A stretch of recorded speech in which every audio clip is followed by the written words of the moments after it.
What avoidants secretly expect during no contact will completely contradict everything you believe about their desire for space and independence. Despite initiating the separation or withdrawal, they're actually expecting you to break the silence, chase them, and prove that you can't live without them. Their entire psychological equilibrium depends on knowing you're still emotionally invested while they maintain the power to remain distant. They expect you to break first.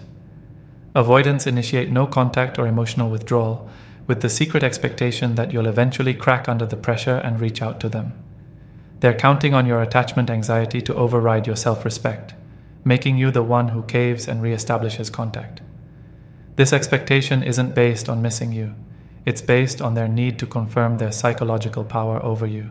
They monitor your silence like a psychological experiment, waiting to see how long you can maintain your distance before your need for connection overwhelms your boundaries.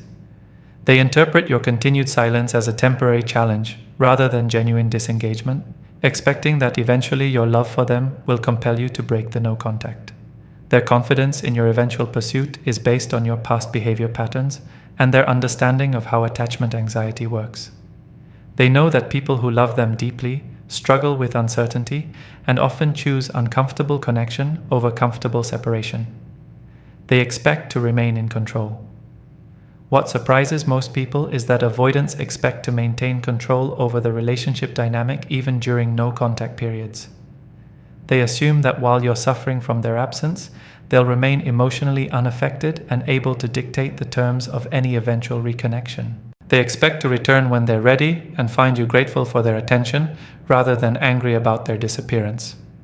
They anticipate that their absence will make you more appreciative of their presence and more willing to accept their emotional limitations without complaint.